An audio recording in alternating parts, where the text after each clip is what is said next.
할렐루야.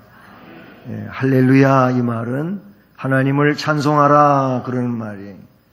그러니까 목사님이 할렐루야 그랬으면 하나님 찬송하라 그렇게 하는 거니까 아멘 그렇게 하면 되는 거예요. 다시 한번 해볼게요. 할렐루야. 잘했습니다. 성탄절은 내일인데 그래서 내일 성탄절이기 때문에 오늘 전날 밤 그래서 전야 예배 또 전야 축하 행사 이렇게 우리가 부르게 되지요. 성탄절은 내일이지만 성탄절이 무슨 날인가? 하나님의 선물 받은 날입니다. 할렐루야. 하나님의 선물. 하나님이 무슨 선물을 주셨느냐 하면은 최고의 선물을 주셨는데 천국을 선물로 주셨습니다. 천국을 선물로 받는다고 하는 것은 구원받는다 이런 말씀하고 같은 얘기입니다. 죄에서 구원을 못 받으면은 천국을 못 갑니다. 죄에서 구원을 받지 못한 사람들은 불행하지만 지옥에 갈 수밖에 없어요. 우리를 천국 갈 수 있도록 구원자로 이 땅에 오셨어요. 하나님이. 그분이 곧 예수님이고요. 그래서 성탄절은 하나님의 선물 받은 날이다 이렇게 볼 수가 있어요.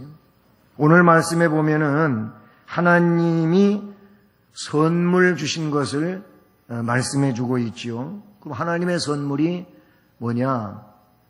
왕을 선물로 받았어요. 하나님께서 우리에게 주신 선물은 왕을 선물로 주셨어요. 우리나라에도 유명한 세종대왕도 있고 그렇지 않습니까? 그래서 세종대왕은 돈에도 나와요. 돈에도. 그런데 그런 왕이 아니에요. 하나님이 우리에게 주신 왕은 어떤 왕이냐면은 만왕의 왕이라고 성경에 기록이 되어져 있어요. 성경을 보면 먼저 왕을 우리에게 주신다고 예언하고 있는데 창세기에서는 실로가 오시기까지 홀이 유다를 떠나지 않는다. 이 말은 곧 왕이 이 땅에 하나님의 보냄을 받아 오신다는 그런 말씀을 이야기해요. 그런데 예수님이 오시기 한 700년 전에 이사야 선지자라고 하는 분이 계셨는데 이 이사야 선지자가 어떤 예언을 하나님께 받았느냐 하면은 이사야 9장 6절 7절에 두 절 말씀이지만 말씀이 많이 길어요. 그런데 그 말씀 가운데 어떤 말씀이 나오냐면은 이 사람이 누구냐면은 평강의 왕이라는 말이 나와요. 그러니까 우리에게 왕을 선물로 주셨는데 그 왕은 평강의 왕이라는 거예요. 그런데 그 왕은 다윗의 자손에게서 태어난다고 또 말씀해 주고 있어요. 그래서 다윗의 왕좌와 그의 나라에 군림하여 그 나라를 굳게 세우고 지금 이후로 영원히 정의와 공의로 그것을 보존하신다. 그 왕은 다윗의 왕자에 앉아요. 다윗 왕이 누구예요? 이스라엘의 가장 훌륭한 왕이에요. 그래서 오늘날까지도 유대인들은 왕하면 다윗 왕이에요. 오죽하면 저 유대 지방에 가면은 유대인들에게는 집집마다 심볼이 있어요. 표시가 있는데 그 집마다 다윗의 별을 달아놨어요. 다윗의 별, 육각형 별. 이 다윗의 별이죠.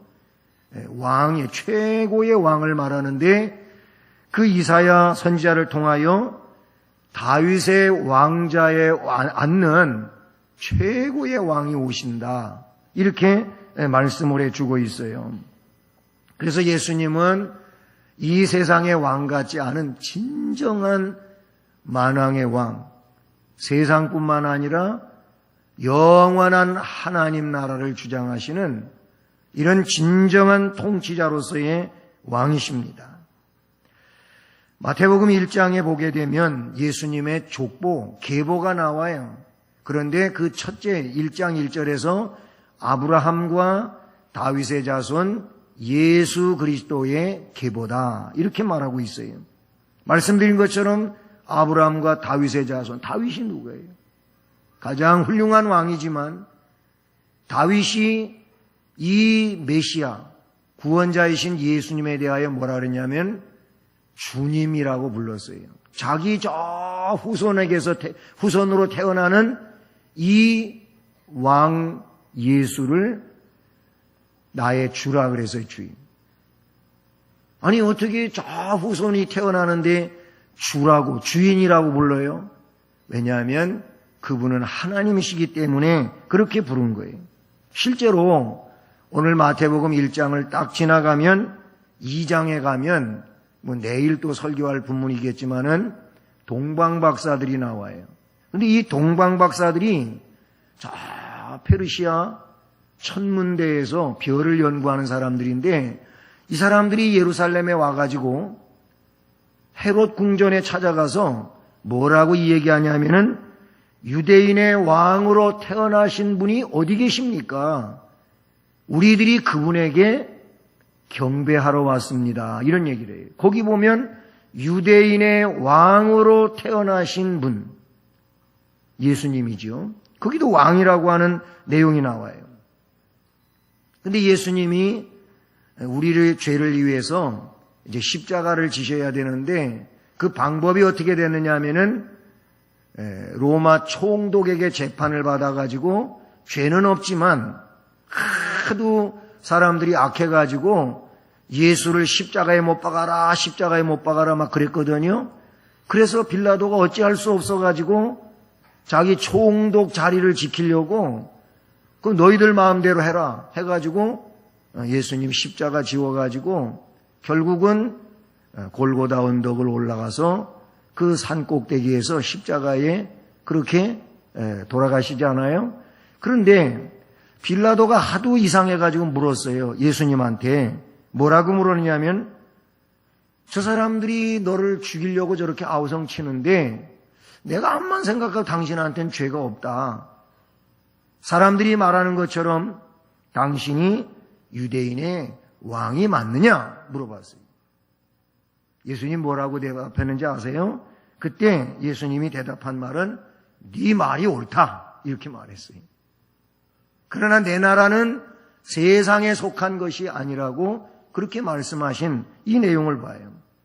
그러니까 예언에도 왕, 예? 그리고 천사들도 왕이라고 했고 그런가 하면 동방박사들도 왕으로 태어나신 분이 어디냐 계시냐고 그랬고 빌라도도 왕이냐고 물었을 때 네 말이 옳다. 내가 왕이다. 이렇게 말했어요. 요한계시록에도 보니까 천군 천사들이 예수님을 왕으로 이야기하는 부분이 잘 나오고 있어요.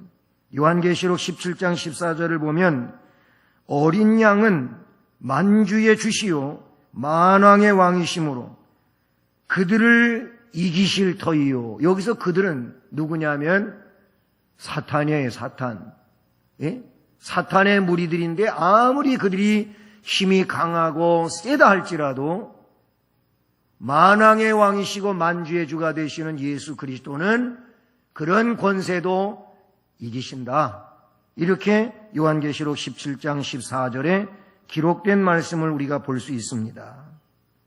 그러면서 그 예수님은 세상 나라가 우리 주와 그 그리스도의 나라가 되어서 그가 세세토록 왕노릇 하신다 하고 요한계시록 11장 15절에 기록하고 있어요. 자, 쭉 이야기했는데 성경의 내용은 뭐냐면 우리가 하나님께 선물을 받았는데 이 세상뿐만 아니라 영원한 왕이신 왕을 선물로 받았습니다. 예, 왕이 제대로 된 왕이어야지 그 밑에 백성들이 평안하고 복을 받아요. 왕이 나쁜 왕이면 백성들이 괴롭잖아요. 그런데 우리 예수님은 평화의 왕이에요. 그래서 예수님 아래 있는 모든 그 통치를 받는 백성들은 마음이 평안하게 되고 하나님 나라 때문에 행복하고 소망이 넘치는 이런 사람들이 되는 줄로 믿습니다. 한 가지 더 선물을 말하자면 이미 앞에도 나왔지만은 구원을 선물로 하나님께서 우리에게 주신 줄로 믿습니다. 오늘 말씀에 보면 뭐라고 말하고 있습니까? 아들을 낳으면 이름을 뭐라고 지으라고요? 예수라고 지으라 그랬어요. 우리들 이름이 다 있잖아요. 그렇죠? 같은 이름을 가진 사람도 없지 않아 있어요. 그 이름이 뭐니 좋으니까 나도 짓고 너도 짓고 지었는지 모르겠어요.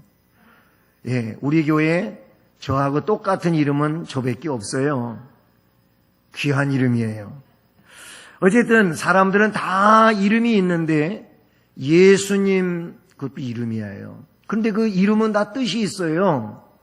예수라는 이름 뜻이 성경에 기록이 되어지고 있는데 뭐라고 기록하고 있습니까? 그가 자기 백성을 저들의 죄에서 구원할 자다. 그래서 예수라고 하는 이름은 구원 그런 뜻이에요. 멸망에서 구원한다. 지옥에서 구원한다. 예? 불행에서 구원한다. 이 말은 곧 천국을 허락받을 수 있다. 그런 거. 예수님이 우리에게 천국을 선물로 주시고 했다는 말씀은 곧 구원받았다. 이런 말이라고 볼 수 있어요. 구원은 오로지 예수님 믿어야 받는다고 성경은 우리에게 말씀해 주고 있어요. 그래서 사도행전 4장 12절 말씀을 보게 되면은 베드로 사도가 성령 충만해 가지고 이야기했는데 다른 이로서는 구원을 얻을 만한 이름을 주신 일이 없다는 거예요. 오직 예수님 이름으로만 구원받는다고 사도행전 4장 12절에 말씀해 주고 있어요. 왜 예수님만이 구원을 주시는 분입니까? 예수님만 죄가 없는 거예요. 세상에 그 어떤 사람도 다 죄인이라 그랬어요. 성경은 그걸 한마디로 말했는데 모든 사람이 다 죄인이라 그랬어요. 의인이 하나도 없다 그랬어요. 하지만 하나님이신 예수님은 죄가 없으신 분이에요. 왜 죄 없으신 분으로 구세주가 되느냐? 그렇지 않아요. 죄인이 죄인을 위해서는 보증을 설 수도 없고, 그리고 자기 죄 때문에 죽어야 되는 사람이 남의 죄 때문에 내가 대신 죽어준다고 그 사람 죄가 없어지는 게 아니잖아요. 구약 성경에 보면 제사장이 나와요. 제사장은 제사를 드려주는 사람이에요. 왜 제사를 드리냐면은 죄인이 죄를 용서받기 위하여 제사장한테 제물을 가지고 와서 제사를 드려달라고 하는 거예요. 그러면 제사장이 그 사람의 죄에 대하여 듣고는 그 제물을 가지고 제사를 드림으로 그 죄에 대해서 용서를 받게 되는 거예요. 그 제물은 어떤 제물이어야 받는다고 성경에 기록되어 있느냐 하면은 흠이 없는 제물이어야 된다는 거예요. 흠이 있는 제물 드리면 안 된다는 거예요. 여기서 흠이 없다고 하는 것은 죄가 없어야 된다는 이야기와 같은 것인데, 죄가 없는 분은 말씀드린 것처럼 예수님밖에 없다 그런 얘기. 예수님은 죄인을 대신해서 십자가에서 의로운 피를 흘리신 거예요. 그 의로운 피에 의하여 우리의 죄가 씻어지는 거예요. 물론 우리라고 하는 것은 예수님을 구세주로 믿습니다. 이렇게 예수님을 믿는 사람들의 죄는 예수님의 피로 씻어지고 예수님의 의로움이 영적인 옷으로 입혀져 가지고 하나님 앞에 깨끗한 하나님이 의인이라고 인정해주는 그런 축복의 사람이 되는 줄로 믿습니다. 그래서 예수님이 이 땅에 오신 것은 하나님의 선물인데 곧 왕이십니다. 그리고 구원입니다. 하나님의 선물 두 가지입니다. 예. 까똑했어? 까꿍했어? 자, 그러면 결론을 맺어봅시다. 하나님이 우리에게 주신 선물, 첫째, 뭐예요? 왕을 선물로 주셨어요. 둘째, 구원자를 선물로 주셨다 그랬어요. 저기 다 나오네. 이 선물을 받은 우리는 그러니까 뭐 해야 되냐면은 찬송해야 돼요. 감사드려야 돼요. 다윗왕처럼 춤도 춰야 되는 거예요. 네? 세상에 예수 안 믿는 사람들이 춤추는 데 가서 춤추는 그런 춤을 추려는 얘기가 아니고, 보면 알아. 이따가 이 앞에 나와가지고 춤춘다니까. 그렇게 하는 이유는 다른 게 아니에요. 그냥 내가 배운 거를 발표하려고 하는 게 아니고, 우리에게 왕으로 오시고 구원자로 오신 그 예수님을 축하하면서 감사하는 표현들인 겁니다. 그러니까 그 마음만 가지고 이따가 내 재롱을 봐주세요, 받아주세요 하는 마음으로 우리 유치부에서부터 어른에 이르기까지 함께 할 수 있기를 바라고, 여기에 나오지 않는 분이라도 끝까지 좀 자리를 지켜주시고 같이 아멘 하실 수 있고, 그리고 하나님께 영광의 박수를 올려